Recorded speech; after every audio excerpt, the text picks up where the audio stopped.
Queridos, eu então quero cumprimentá-los com a graça e a paz do nosso Senhor. A você que vai assistir essa aula, seja muito bem-vindo ao canal da nossa igreja, aí da Igreja Cristã Presbiteriana do Guará. Se você não é inscrito, faça agora. Se você quiser compartilhar mais dos nossos conteúdos, seja muito bem-vindo, fique à vontade. Nós temos aí outras playlists no YouTube com comentários de Romanos, comentários de 1 Coríntios. Então fique à vontade ao nosso acervo aí, seja bem-vindo à nossa comunidade. Queridos, hoje nós vamos tratar de 2 capítulos do livro de Apocalipse. O primeiro, Apocalipse 12, né? Vamos falar sobre esse texto aí, a mulher e o dragão. Então a gente já vai direto para o texto, que é Apocalipse capítulo 12, tá? Apocalipse capítulo 12, vamos ler aí esses 18 versículos. Está escrito assim, Apocalipse 12. Viu-se então um grande sinal no céu, uma mulher vestida do sol, com a lua debaixo dos pés, e uma coroa com 12 estrelas sobre a cabeça. Ela estava grávida e gritava com dores de parto, sofrendo intensamente para dar à luz. Viu-se também outro sinal no céu, um grande dragão vermelho com 7 cabeças e 10 chifres. E sobre as cabeças havia 7 coroas. Sua cauda arrastava a terça parte das estrelas do céu, lançando-a sobre a terra. E o dragão parou diante da mulher que estava para dar à luz, para devorar-lhe o filho assim que nascesse. Então ela deu à luz a um filho, um homem que dominará todas as nações com cetro de ferro. Seu filho foi arrebatado para Deus e para o seu trono. A mulher fugiu para o deserto, onde já havia um lugar preparado por Deus, para que ali fosse alimentada durante 1260 dias, ou 3 anos e meio, arredondando. Então, houve guerra no céu. Miguel e seus anjos batalhavam contra o dragão, e o dragão e seus anjos reagiam. Mas estes não prevaleceram e perderam seu lugar no céu. E foi expulso o grande dragão, a antiga serpente, chamada Diabo e Satanás, que engana todo mundo. Ele e seus anjos foram lançados à terra. Então, ouvi uma forte voz no céu que dizia: agora chegaram a salvação, o poder, o reino do nosso Deus e a autoridade do seu Cristo, porque o acusador de nossos irmãos já foi expulso. Ele, que dia e noite os acusava diante de nosso Deus. Eles o venceram pelo sangue do Cordeiro e pela palavra do seu testemunho, e mesmo diante da morte, não amaram a própria vida. Por isso, alegrai-vos, ó céus, e todos vós que neles habitais, mas ai da terra e do mar, pois o diabo desceu até vós com grande ira, sabendo que pouco tempo lhe resta. E quando o dragão se viu lançado à terra, perseguiu a mulher que dera luz ao menino. As 2 asas da grande águia foram dadas à mulher, para que voasse para o seu lugar, o deserto, onde é sustentada por um tempo, tempos e metade de um tempo. Ou seja, 3 anos e meio de novo aqui. João está usando simbolicamente esses números, tá? Fora da vista da serpente, ou do dragão. Então, da sua boca a serpente lançou atrás da mulher a água como um rio, para que ela fosse arrastada pela corrente. Mas a terra socorreu a mulher, abrindo a boca e engolindo o rio que o dragão lançara da boca. O dragão se enfureceu contra a mulher e saiu para atacar os demais filhos dela, os que guardam os mandamentos de Deus e mantêm o testemunho de Jesus. Então o dragão parou sobre a areia do mar. Ok? Que é de onde João vai começar o 13. Vi uma grande besta subir do mar. Tá? Mas vamos com calma. Eu queria destacar esse ponto que o Gordon Fee, ele destaca no seu comentário sobre Apocalipse. A gente tem capítulo 12, 13 e 14. Esses 3 capítulos, eles são extremamente importantes, porque aqui a gente tem início propriamente a chamada Guerra do Messias, ou onde é travada uma guerra entre o Cordeiro e o dragão, ou entre Deus e o diabo. Então, ao se voltar para os capítulos 12 a 14 do Apocalipse, chega-se ao centro teológico das coisas. Assim, esses 3 capítulos servem como epicentro teológico do livro. Se a gente fosse definir um centro dos 22 capítulos de Apocalipse, os capítulos 12, 13 e 14 são esse centro. Porque no 13, no 12, a gente tem a manifestação da primeira besta e da segunda besta. No 13, a gente tem a besta que sobe do mar, a besta que sobe da terra. No 14, o cordeiro e os remidos.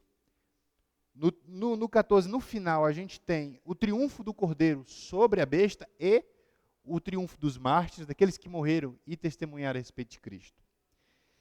Tudo isso é um tema que vai ser se desdobrando no livro do Apocalipse. Então, por isso é o centro. Por isso aqui a gente tem, digamos assim, porque lá no 17 é um desdobramento do que a gente está vendo aqui. Quando ele vai falar sobre a grande prostituta que está montada sobre o grande dragão vermelho, é desdobramento do que está aqui, nesses 3 capítulos. Então, por isso eles são, digamos assim, de suma importância, tá? João começa o capítulo 12 de Apocalipse anunciando 2 grandes sinais. O primeiro, uma mulher vestida de sol, com a lua debaixo dos pés e uma coroa com 12 estrelas na cabeça. O segundo grande sinal, um grande dragão vermelho, com 7 cabeças, 7 coroas sobre as cabeças. Veja, essas figuras que João está utilizando, especificamente essas 2 aqui e há outras, é uma espécie de demarcação do contraste entre o bem e o mal, entre Deus e o diabo, entre o cordeiro e entre o dragão. Ou o que os estudiosos chamam aí do início da Guerra Santa, que não é a guerra que a gente vê hoje, mas aquela em que Jesus, que é o Cordeiro de Deus, que João diz que tira o pecado do mundo, inicia a fim e de levar a cabo, claro, né, a derrotar os seus inimigos. A besta, a primeira besta que simboliza um imperador ou um rei de Roma, a segunda besta, que segundo a gente pode já antecipar, representa o que é o império e o seu poder. Então, na primeira besta a gente tem ali o símbolo do poder político, porque a besta vai desejar ser adorada a todo custo, portanto ela tem o poder de fazer isso, foi lhe dado, tá? A segunda besta vai, digamos assim, propagandear para que se adore a primeira besta, porque João vai identificar essa segunda besta como sendo o falso profeta, e o que o falso profeta faz é pregar um falso evangelho, uma falsa adoração. Tá?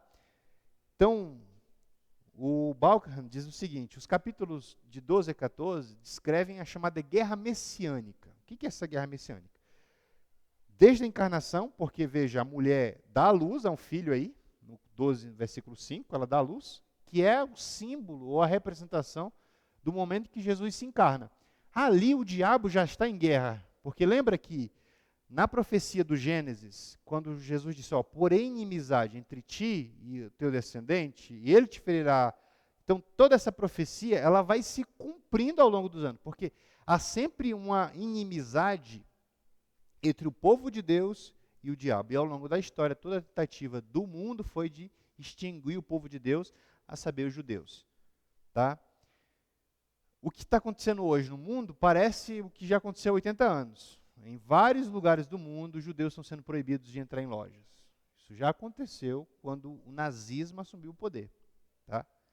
Então, só para a gente abrir os olhos assim a respeito desses eventos, que Apocalipse não pretende ser, digamos assim, uma descrição do que vai acontecer no dia a dia. João está pensando em outra coisa, tá? Não vamos ficar com aquela mania que eu já falei aqui, que é uma síndrome. O que é a síndrome? É a síndrome de escatomania, a tentativa de achar fim do mundo em qualquer evento que acontece, tá? Tem gente que vê fim do mundo em tudo, assim como vê besta e Coca-Cola, o chip, enfim. Se você estuda a Bíblia direitinho, isso aí nem te assombra, tá? Quem é essa mulher? Por que essa mulher? Parece estar muito claro para João, aqui em Apocalipse 12, que essa mulher representa o Israel fiel, o povo de Deus na antiga aliança. E por quê? A gente tem vários textos, eu vou citar só um, que parece que João tem em mente quando ele pensa nessa mulher. Tá? Quem são essas 12 estrelas que estão acima da cabeça dessa mulher? Muito provavelmente os 12 patriarcas que vão dar início e vão formar o Israel étnico, o povo de Israel. Porque lembra, Israel não nasce como um povo, Israel nasce como tribos. 12 tribos. Para ser mais preciso, 13, porque é meia tribo de Manassés. Mas isso aí é um outro detalhe que a gente pode tratar outra hora. Então, veja, a mulher foge do dragão, ela estava grávida com dores, ela está sofrendo intensamente para dar à luz. O que essas dores podem representar? Primeiramente, a gente tem que olhar para a profecia, eu já falei isso e não canso de repetir. A profecia tem mais de uma representação e mais de um significado e mais de um tempo, tá? Pode se aplicar no momento aquele contexto, mas pode se aplicar a um contexto diferente. E depois eu dou um exemplo para vocês de como que isso funciona. Então, essas dores que a mulher estava sentindo podem ser entendidas como uma metáfora para o sofrimento e dor que Israel fora submetido ao longo dos anos. E o texto de Miqueias 5:3, a mudança, o resgate de Israel é representado como uma mulher que está com dores. Lá em Isaías 66, acho que no verso 15, também é assim.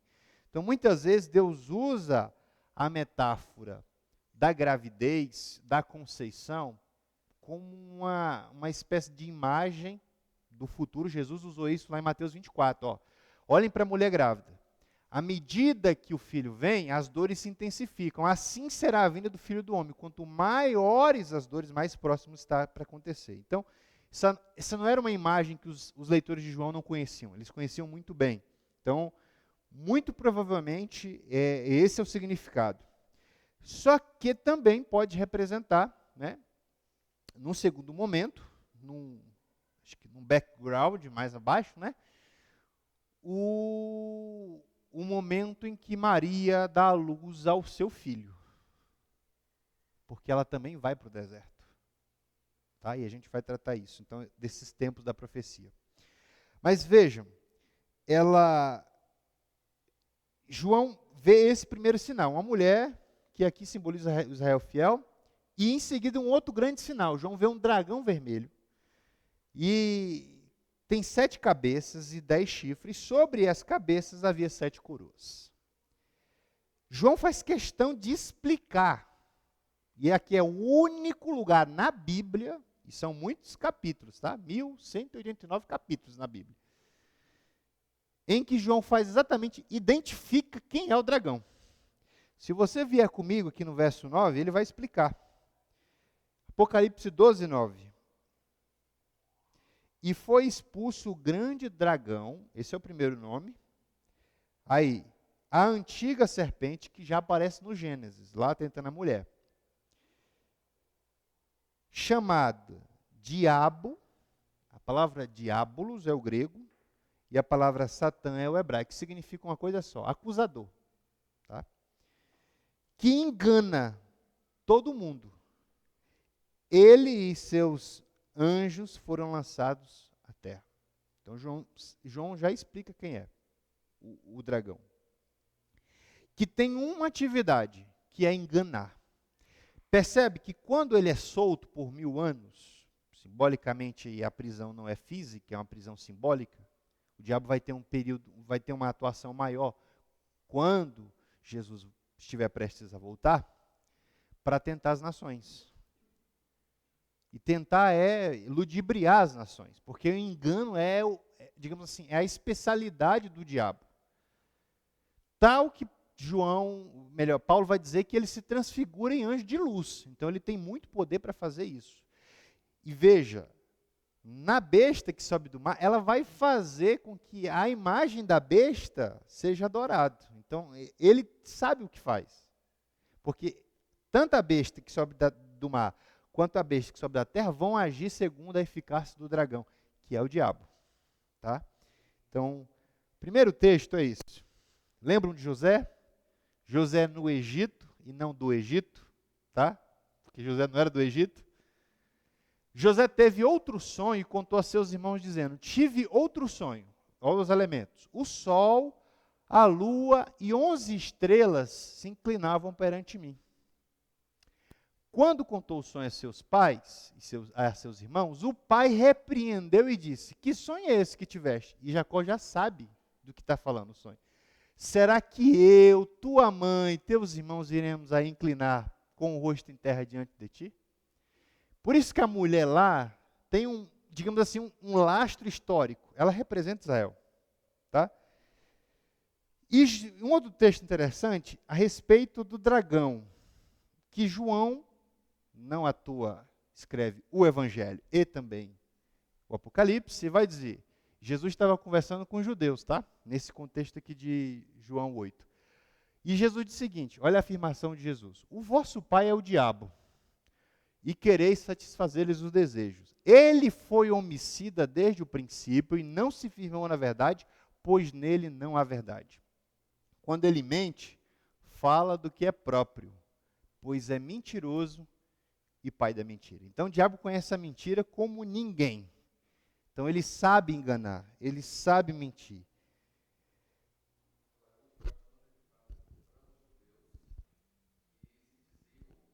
Filhos de Abraão é muito forte, é extremamente forte. Exactly. Veja, João descreve o dragão arrastando a terça parte das estrelas e lançando-as na terra. Você consegue ver aí no versículo 4 isso? Vamos lá, vamos devagar aqui. No mundo antigo, estrelas e planetas eram identificados com seres miraculosos, até deuses.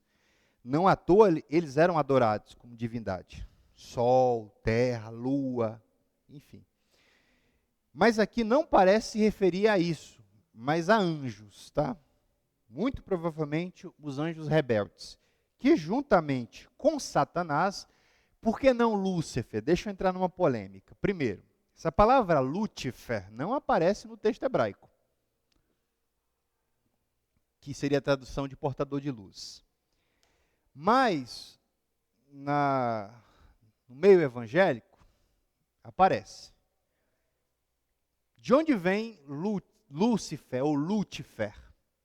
Jerônimo escreveu uma Bíblia, na tradução do hebraico para o texto grego, essa palavra, a Bíblia de Jerônimo, preservou essa palavra Lúcifer. Só que a Bíblia, e eu estou me referindo ao hebraico, não tem essa palavra. A palavra que aparece é Satã. Muito provavelmente o que a gente está aqui a falar é da queda do diabo e dos anjos que se rebelaram com eles. Satanás, diabo, tentador, antiga serpente. Esses são os nomes que a Bíblia usa. Então, Lúcifer é um nome que as pessoas inventaram.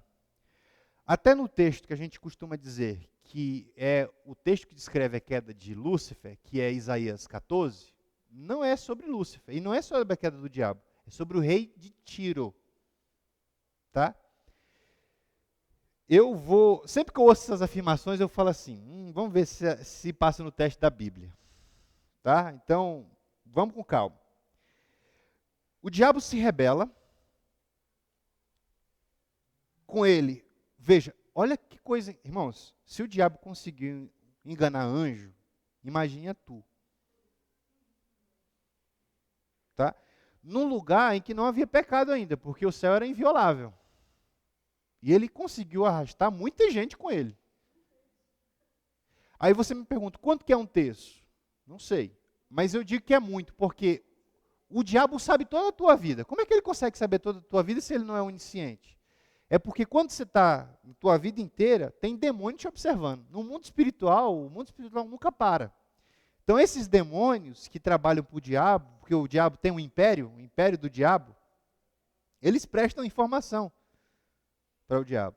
Tem uma peça do Lewis chamado Cartas de um Diabo a Seu Aprendiz. Interessante essa obra do Lewis, tá? E ele escreve, é um diabo aprendiz que quer ser diabo grande. Então o diabo velho, chamado Malco, explica para o diabo, chamado Vermilindo, como é que ele deve aprender e o que ele deve fazer para ganhar as pessoas, né? Bem interessante essa obra do Lewis. O Lewis era um escritor fantástico. Mas o que a gente precisa entender o diabo e os demônios estão sempre acompanhando a nossa vida. Então, isso dá uma sensação de onipresença para o diabo. Ele parece saber, não porque ele tem esse poder, como Deus tem, mas porque os diabos estão sempre olhando na nossa vida. E se Deus não nos guardar, imagina só, a gente não consegue nem sair de casa, porque a gente não vê o mundo espiritual. Por isso que Paulo vai dizer que as nossas armas são poderosas em Deus, tá? Porque assim, a gente está sendo guardado a todo tempo, a gente não sabe o que está acontecendo nos lugares celestiais. Então, começa uma guerra, aí vem um arcanjo chamado Miguel, que é líder dos exércitos celestiais, e entra em guerra contra o dragão. O dragão luta contra ele e contra os anjos rebeldes, dá-se início a essa guerra. Uma guerra que eu não sei quanto tempo que durou, mas o resultado o diabo perde. Ele é expulso juntamente com esses anjos que caem e são atirados à terra. Veja, de novo, a gente precisa observar um detalhe. O inferno é uma prisão, mas não é uma prisão física. E nem a última das prisões. Porque lembra, no período da grande tribulação, que haverá demônios que vão agir com mais eficácia e mais liberdade, e alguns estão presos, ou seja, sem poder agir. Você imagina, o mundo está como está, sem esses demônios, imagine como o mundo ficará com a ação maior desses demônios, tá? Então, você percebe que a gente vai ter, assim, quando a Bíblia fala de ai, é ai mesmo, sabe? Porque a atividade demoníaca vai aumentar, tá? Então, o dragão agora vai perseguir, veja, ele é caído e a fúria dele se volta ao povo de Deus, porque ele vai perseguir a mulher e o filho que ela está prestes a dar à luz. Temos aí, então, essa guerra. O Messias é encarnado e aí ele continua lutando contra a mulher. E João é bem claro ao identificar quem é o menino que essa mulher dá à luz. Olha aí o verso de número 5, verso 5. Apocalipse 12, 5. Então ela deu à luz a um filho, um homem que dominará todas as nações com cetro de ferro. Essa profecia aparece lá em Isaías capítulo 9 e Isaías capítulo 11. O tronco de Jessé, a raiz de Davi, que regerá o mundo com cetro de ferro. Também reflete Salmo 2. Pede-me as nações e eu te darei como propriedade. Tá? Então, aqui está muito claro. E veja, no verso 6, a mulher que foge do dragão é preservada de maneira miraculosa. E João destaca isso. Como que essa mulher é preservada? Ela é levada para o deserto e é preservada. De novo, isso João está vendo numa profecia. No ponto de vista histórico, a gente tem algo semelhante com a fuga de José e Maria para o deserto, quando Herodes resolveu fazer lá o censo, na busca por matar e por achar aquele que se proclamava o rei dos judeus. Quanto tempo eles ficaram lá? Nós não sabemos. Uns dizem 2 anos, uns dizem 4, outros dizem 7, e assim por aí vai. Na cronologia de João, um tempo, metade de um tempo, e assim vai. Mas os tempos aqui em João, o número não é uma coisa literal, é simbólica, tá?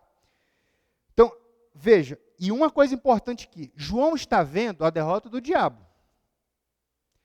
Só que João está vendo como um fato na eternidade. Por quê? Porque na realidade, a derrota do diabo ainda não se deu, porque Jesus ainda não voltou. João já antecipa um fato que está no futuro. Para João, e na visão, o diabo já perdeu. O Cordeiro e os seus seguidores já venceram. Só que isso não acontece na perspectiva temporal. Isso é muito interessante quando a Bíblia fala assim, ó, que nós, quando a Bíblia fala de santificação, por exemplo, só para dar um exemplo disso, eu vou usar Paulo aqui. Paulo usa muito isso. Paulo disse que nós fomos salvos. Paulo diz em outro momento que nós seremos salvos. Paulo diz em outro momento que nós fomos salvos. Qual que está certo? Todos. Todos os tempos. Paulo tem uma peculiaridade que ele usa. Existe uma expressão que quando Paulo usa alguns verbos, que ele está falando do passado, do presente. E às vezes ele está pensando no presente, falando do futuro. Isso é muito comum nas cartas de Paulo, tá? Por quê? Porque a salvação está sendo consumada. Ela já foi, na eternidade, estabelecida. No tempo, nesse que a gente vive, ela está sendo consumada. Quer ver uma coisa? João 3, 29. Eis o Cordeiro de Deus que tira o pecado do mundo. A pergunta é, como é que Jesus tira o pecado do mundo se ele ainda não tinha ido para a cruz? João já vê o sacrifício de Jesus como sendo um fato. Então é ele que tira. Só que Jesus ali não tinha ido para a cruz, então ele não tinha tirado o pecado. Mas João está pensando aqui numa outra dimensão. Então pense em tempos que estão assim, ó, em duas dimensões completamente diferentes. Uma tem tempo. Então eu não falo dela sem mês, dia, ano. E noutra é a ausência de tempo completa. Isso é difícil para a gente compreender, porque a gente está no plano do tempo. E João está vendo essa visão na eternidade. Tá? Mas isso é só um fato para a gente prestar bem atenção. Então, João mostra aqui ainda os meios pelos quais o diabo foi derrotado. Ele fala do sacrifício de Cristo e ele fala do testemunho do Cordeiro. Olha comigo aí no verso de número 11. Ele diz assim, ó. Eles o venceram, os irmãos, os santos. Eles o venceram pelo sangue do Cordeiro e pela palavra do seu testemunho. E mesmo diante da morte, não amaram a própria vida. Veja, Jesus, e aqui, está claro, o tema está claro para João. João fala da encarnação, João fala do sacrifício, João fala da glorificação de Cristo, sem a gente perceber. O que vence?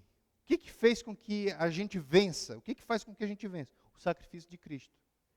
Porque uma vez que a gente vence o acusador, e Cristo nos aceita como seus filhos, não há condenação.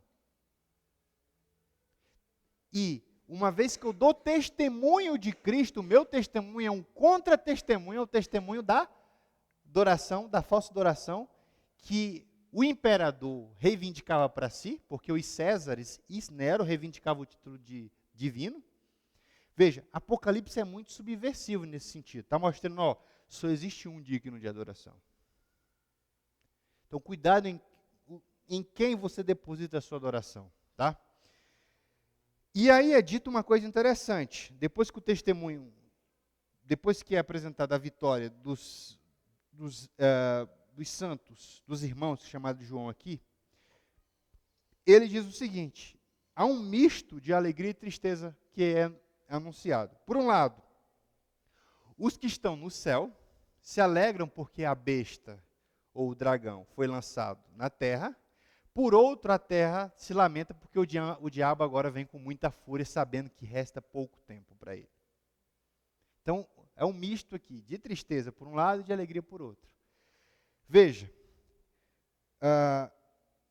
é interessante a gente observar nessa narrativa que, mais uma vez, João concentra toda a sua atenção na perseguição do dragão contra a mulher e na maneira providencial com que ela é poupada. Se você vier comigo para o verso 14,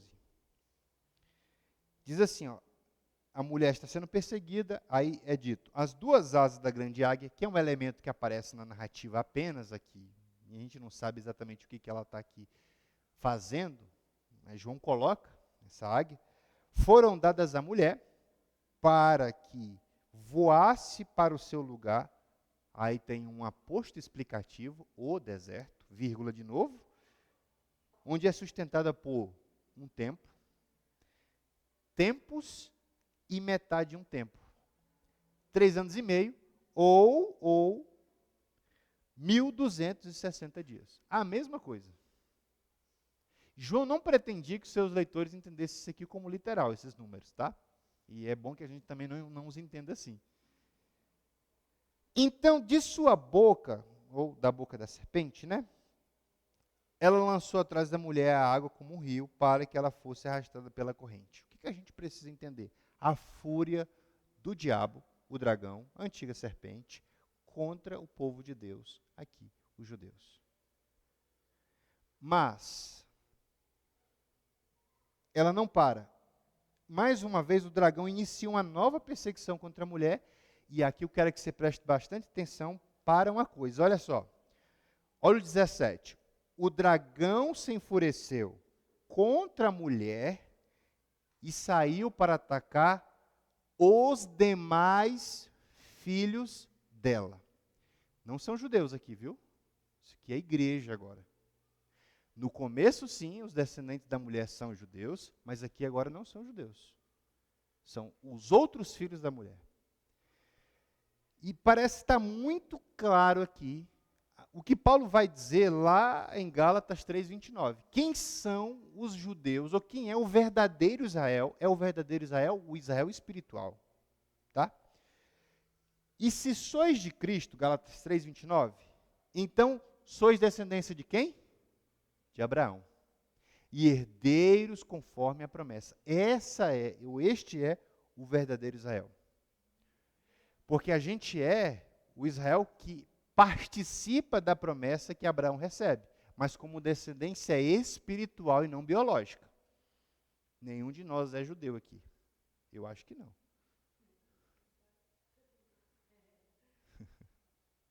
Então veja, num primeiro momento, os judeus são alvo, no segundo momento, a igreja é alvo. E veja, mais uma vez, quem está aqui? Os santos. No meio dessa guerra louca. E o modo de Deus poupar não é livrar o povo de passar por isso. É livrar no meio dessa coisa toda. Deus tem uma maneira muito estranha de trabalhar, já dizia Isaías. Mas é a maneira de Deus fazer isso. Como é que Deus poupou sua semente? Permitindo que ele ficasse 400 anos no deserto. Entraram 70 e saíram mais de 1 milhão. Então Deus tem essas maneiras assim miraculosas de fazer as coisas. Então, livramento nem sempre é livrar de. Na maioria das vezes é livrar no. Tá? Porque a gente tem o privilégio não só de crer em Cristo, diz Paulo, mas também de sofrer por Ele. E o que é interessante é, João já vê a vitória. Dos crentes sobre o diabo, dos crentes sobre as duas bestas. João já vê, ou seja, João está dizendo, o spoiler da história é, no final todo mundo vence.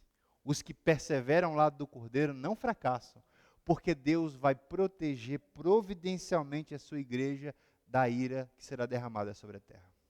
A igreja vai estar livre da ira, embora a igreja passe pela tribulação, ela não será afetada pela ira que vai cair contra os filhos da desobediência. Porque é do céu se manifesta a ira de Deus contra os filhos da desobediência.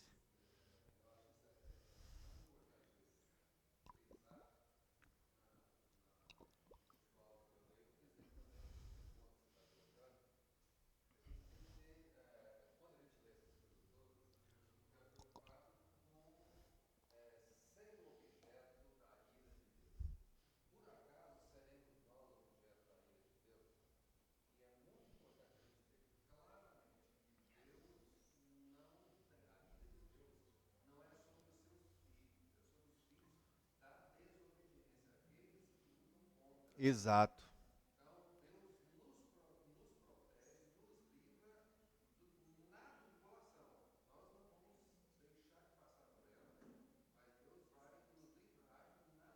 Exato.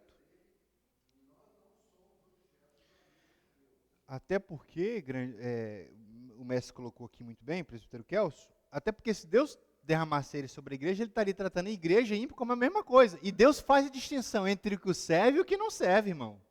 Entre o ímpio e o justo. Deus sabe fazer essa distinção, melhor do que a gente. Tá? Então, não se preocupe, você não será alvo da ira de Deus. Exatamente. Porque a ira de Deus não é sobre a igreja nem contra a igreja. Tá? E lembrando, tá, gente? Tudo isso que está acontecendo é resposta às orações dos santos. Tá? Essa série de desencadeamento aqui é Deus respondendo a oração que estava lá naquela espécie de incensário, tá? Com as orações dos santos. Então, em resposta ao clamor dos mártires, lá do capítulo 6, Deus está mandando essas pragas, esses juízos aqui para os homens que continuam na desobediência.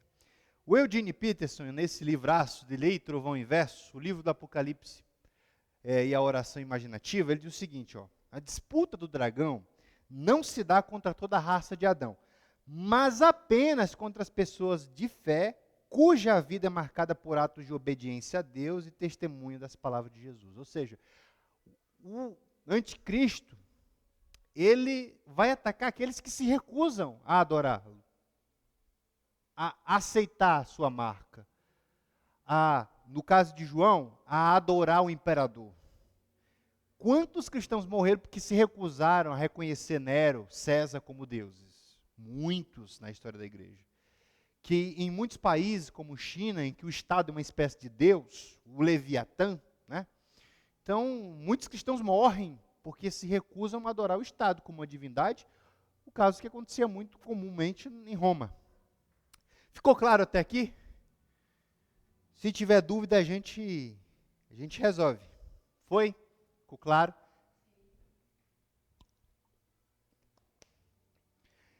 Vamos para o 13, para a gente correr. Esse aqui é mais curtinho. A gente vai fazer mais uma síntese aqui.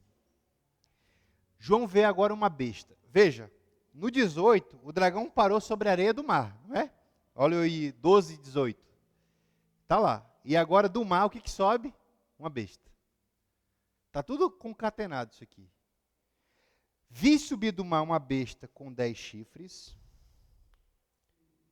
7 cabeças, sobre os chifres havia 10 coroas, e sobre as cabeças trazia nomes de blasfêmia. A besta que vi era semelhante, olha só, leopardo, seus pés eram como de um urso, sua boca como de um leão. O dragão deu-lhe seu poder, seu trono e grande autoridade. Também vi uma de suas cabeças como se estivesse ferido de morte, mas sua ferida mortal foi curada. Então toda a terra se maravilhou e seguiu a besta. E todos adoraram o dragão, pois concedeu sua autoridade à besta, e adoraram a besta, dizendo, quem é semelhante à besta? Quem poderá lutar contra ela? Foi-lhe dado uma boca que proferia coisas arrogantes e blasfemas. Foi-lhe dada autoridade para agir durante 42 meses, ou 3 anos e meio. E abriu a boca para blasfemar contra Deus e difamar seu nome, seu tabernáculo e os que habitam no céu. Também lhe foi permitido atacar os santos e vencê-los. Foi-lhe dada autoridade sobre toda tribo, povo, língua e nação. Todos os habitantes da terra a adorarão, aqueles cujos nomes, então ele foi permitido atacar os santos, né?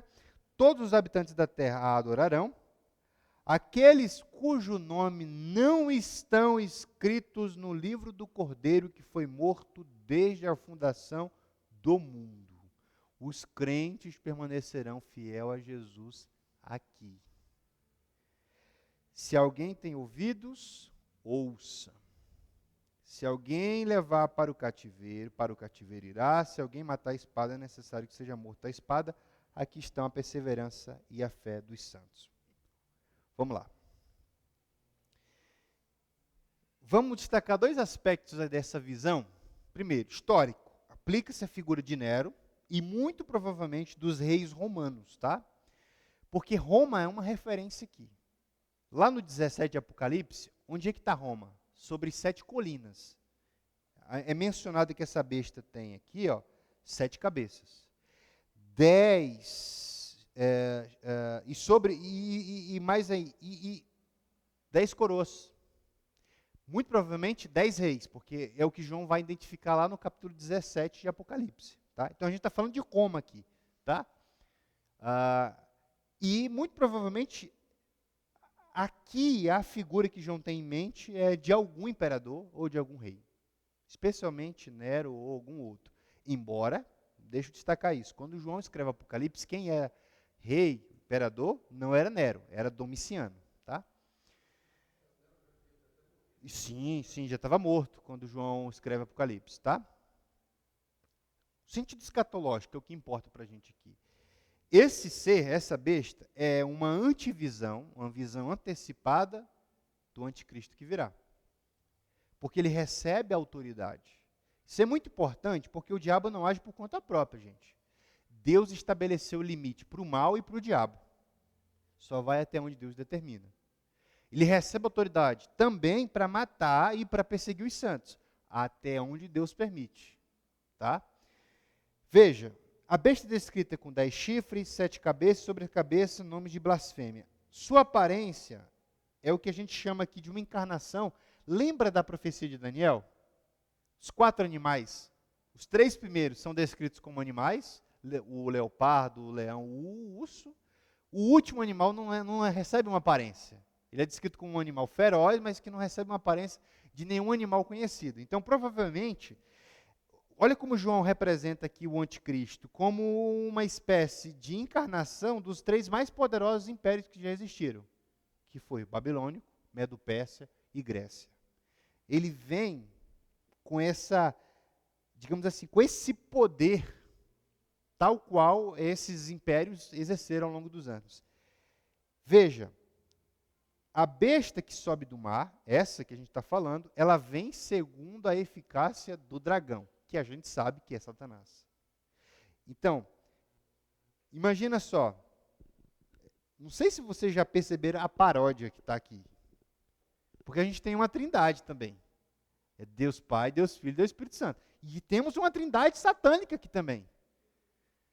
O dragão, a besta que sobe do mar e a besta que sobe da terra.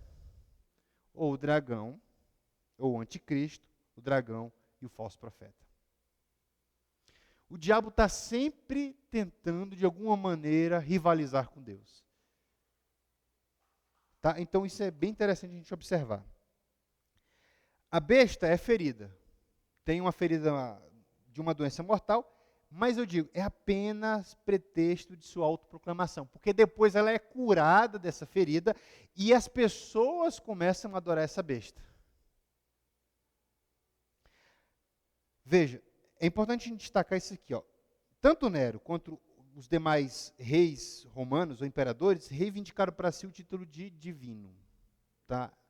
Assim, João parece estar certo de que a identidade dessa besta é alguns dos imperadores. Eu coloquei Nero ali, mas Nero já tinha morrido. Mas Nero, dos imperadores, foi o que mais causou mal à igreja.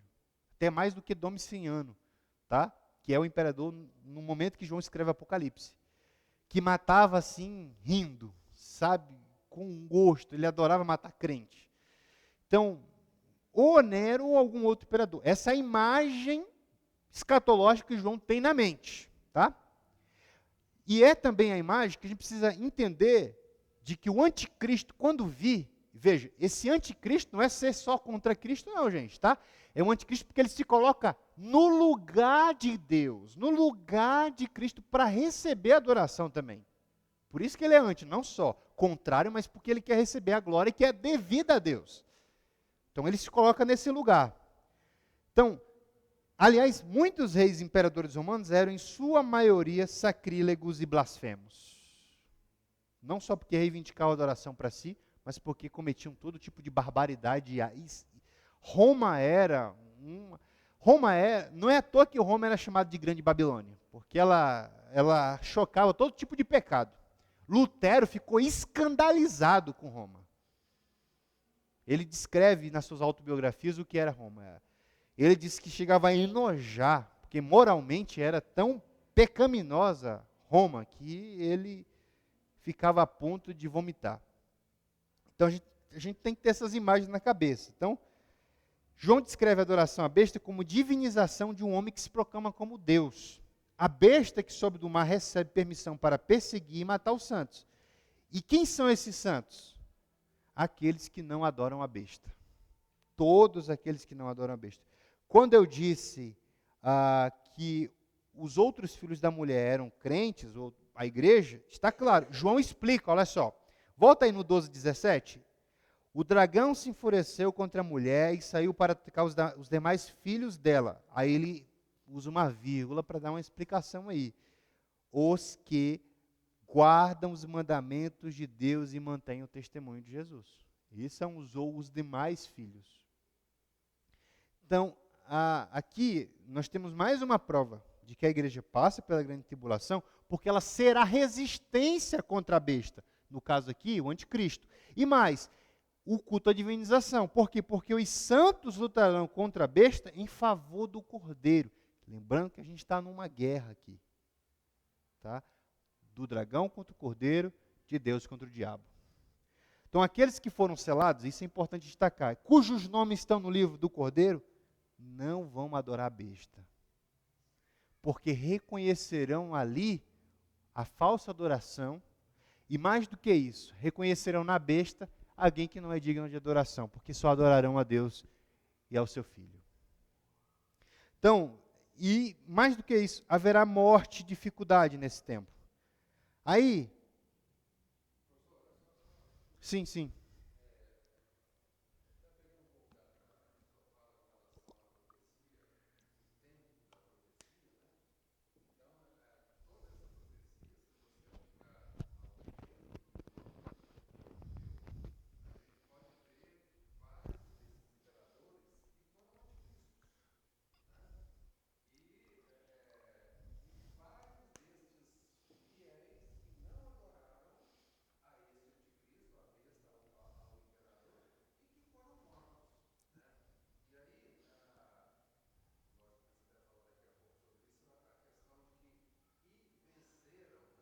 E venceram.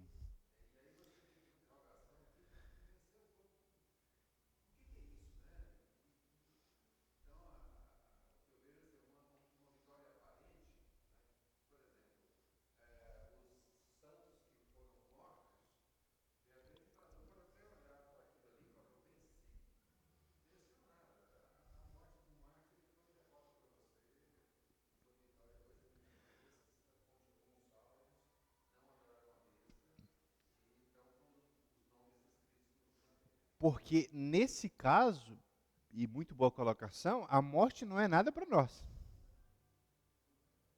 Como dizia John Piper, a morte para o cristão é como um carro que vai levá-lo para o lugar onde ele mais deseja estar, que é ao lado do seu Senhor. Tá? Então, na cabeça do diabo é um triunfo, porque lembra, quando Jesus morre, o diabo também achou, pô, agora eu consegui. Mas aí vem um domingo pela manhã, meu amigo. Num rompante assim, o inferno foi tomado pela notícia mais extraordinária, e ele ressuscitou. Então, a morte não para o testemunho de Cristo, porque lembra do sangue de Abel que fala? O testemunho do cristão até morto fala. A gente está falando de um monte de gente que já morreu. Então, e haverá morte e cativeiro. Olha aí o verso 10 aí, ó. Apocalipse 13:10. Se alguém levar para o cativeiro irá. Se alguém matar a espada, é necessário que seja morto. A espada, aqui está a perseverança e fé dos santos, que não vão recuar nem diante da espada, nem diante do cativeiro, nem que ponham a espada na garganta. E aí a gente lembra de Antipas, a testemunha que foi morta, lá no comecinho do Apocalipse, que é mencionado textualmente Antipas, a minha testemunha, que morreu por causa do testemunho de Cristo, por recusar adorar a besta, por recusar adorar o império, por recusar adorar o imperador. Tá? Então, Balkan de novo diz o seguinte: a adoração ao Deus verdadeiro é o poder de resistência à deificação, à divinização, tá? Das forças militar e política, a besta, e da prosperidade econômica, Babilônia. Porque lá a Babilônia é Roma também. João identifica essa segunda besta como o falso profeta, que personifica a falsa adoração e a perversão da verdade. Que falsa besta é essa? A que a gente vai ler agora. Vamos lá? Vi surgir, em seguida do texto aí, vi surgir da terra outra besta, agora só com 2 chifres, semelhante aos de um cordeiro, e ela falava como um dragão. Também exercia a autoridade da primeira besta na sua presença, e fazia que a terra e seus habitantes adorassem a primeira besta, cuja ferida mortal havia sido curada. Ela realizava grandes sinais à vista dos homens, de maneira que fazia até descer fogo do céu para a terra. E por meio dos sinais que lhe fora permitido fazer na presença da besta, enganava os habitantes da terra e lhes dizia que fizessem uma imagem à besta que havia sido ferida pela espada e sobrevivera. O teatro aqui é bem impressionante. Também lhe foi permitido dar fôlego à imagem da besta, para que a imagem falasse e fizesse com que todos os que não a adorassem fossem mortos. Ela obrigou a todos, pequenos e grandes, ricos e pobres, livres e escravos, a colocarem um sinal na mão direita ou na testa, para que ninguém pudesse comprar ou vender se não tivesse o sinal, ou seja, o nome da besta ou o número de seu nome. Aqui existe sabedoria. Quem tiver entendimento, calcule o número da besta, pois é número de homem. Seu número é 666. Número de homem significa que ele não é um anjo, não é uma máquina e não é um chip. É homem. Veja, nós temos aqui uma paródia, né, da Trindade. Temos a besta, o dragão, a besta que sobe do mar, a besta que sobe da terra. Mas toda vez que vocês chegam aqui, vocês querem saber qual é o sinal da besta. E por que na mão direita ou testa? Vamos lá, testa e mão direita. Primeiro, testa. No Antigo Testamento, o modo de dizer que um escravo era meu, era marcando aquele escravo. Paulo diz que nós somos o quê? Escravos de Cristo, porque nós temos as marcas, somos propriedades de Cristo. A marca ali, naquele caso, no Antigo Testamento, era física. Mas aqui a marca é espiritual. Da mesma forma que nós fomos selados com o Espírito Santo, o selo é espiritual, dizendo, o Henrique e todos que aqui estão presentes, o André, o Kelson, a Luciana, são propriedades minhas. E aqueles que têm fé, e João vai dizer, esta é a fé que vence o mundo, né? Esses não são afetados pela besta, porque estão selados, são propriedade de Cristo. Mas o diabo também tem os seus, que tem um selo. E aqui, mão representa a lealdade, testa representa a lealdade. Olha que coisa engraçada, no Antigo Testamento, lá em Deuteronômio, era dito para que os judeus andam com filactérios, com pequenos trechos da Torá. Se você pegar um judeu ortodoxo, ele vai andar com uns filetinhos no cabelo. Eles têm versículos ali, para que eles sempre repitam e lembrem de contínuo que eles pertencem a Hashem, ao grande nome, a Deus. Da mesma forma que eles têm longos filactérios na roupa, que foi o lugar onde a mulher pega em Jesus, no filactério da roupa de Jesus, a mulher do fluxo de sangue. Os judeus usavam os filactérios e ali pequenos textos da Torá, chamados de parashat, eram usados para que os judeus lembrassem dos mandamentos. Veja, esse símbolo aqui representa que ou você cede à tentação de adorar a besta, ou você não faz mais nada. Porque a besta tem poder, a primeira besta, político. Ela vai impor lei. Você vai ser obrigado a fazer o que ela quer. Ou morre. Então, a mão direita, e bem lembrado, não é qualquer mão, é a mão direita, era a mão que se fechava negócios. Era a mão de acordo. Então, veja, aqui, e o João até explica sobre a mão direita no texto aí, você ou cede a besta ou não faz mais nada. porque ela vai receber autoridade para dominar. E a primeira besta tem poder político. Todos nós somos coercitivamente obrigados a fazer alguma coisa em virtude de uma lei. A lei tem esse poder de coercitivamente nos obrigar a fazer alguma coisa. Você tem lei de trânsito, você tem leis trabalhistas, lei civil. Por isso que a primeira besta, ela tem essa característica de impor adoração a ela, porque ela recebe essa autoridade. Então, a besta não é uma máquina, ou um anjo, ou um código de barra, como algumas pessoas ouvem por aí e falam, né? Sei que tem muita gente besta falando, tá? Não é? Por quê? Porque ela sai do meio de... A primeira besta sai da terra, do mar. Mar é uma representação de povos, ela sai de entre os povos. A segunda besta sai da terra. João diz o seguinte, eles saíram do nosso meio, mas não eram nossos. Então, esse ser vai sair do meio. Lembra que no período em que ele vier, a apostasia vai tomar de conta?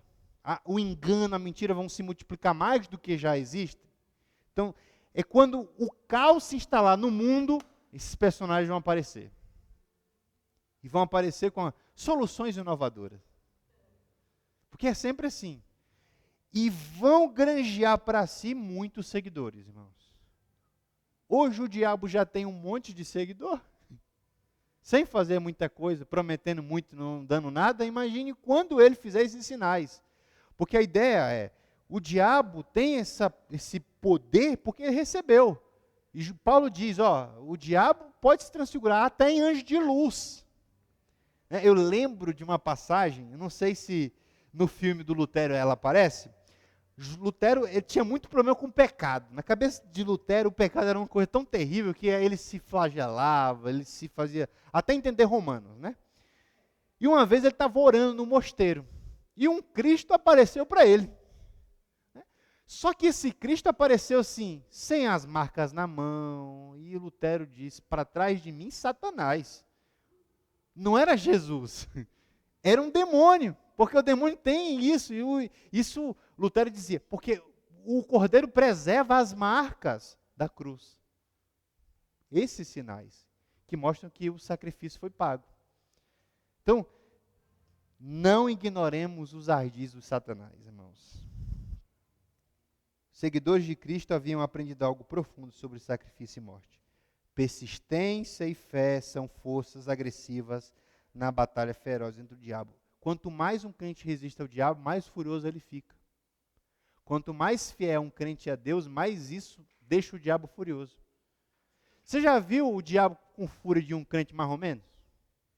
Não, já é dele e ele está tranquilo. Né? Já faz parte da carruagem. Então, para quê? Isso é muito interessante. Eu lembro de uma passagem lá do Cartas de um Diabo a Seu Aprendiz, que o diabo aprendiz chega para o diabo chefe e diz assim, tem um paciente ali que ele já não ora mais, ele já não lê a Bíblia, ele já não faz mais nada. O que a gente faz? Não, deixa ele que já é nosso. Vá atrás de outro. Aquele lá já está aqui do nosso lado. Então é mais ou menos isso, sabe? A nossa persistência, a nossa fé é uma agressão ao diabo. Resistir ao diabo, diz Tiago, e ele fugirá de vós. É necessário muita energia para fazer frente à espada, com disposição para sofrer, aceitando o martírio. Sabemos também que o Filho de Deus já veio e nos deu entendimento para conhecermos aquele que é verdadeiro. Nenhum de nós será enganado se estivermos em Cristo. Saberemos identificar o diabo, a besta, o falso profeta, o engano, porque ele já nos deu a conhecer a verdade. Vai bater o olho e vai saber, isso é furada. E estamos naquele que é verdadeiro, isto é, em seu Filho Jesus Cristo. Este é o verdadeiro Deus e a vida eterna. E esta é a nossa vitória que vence o mundo, a nossa fé. Amém, queridos? Então, por hoje é só.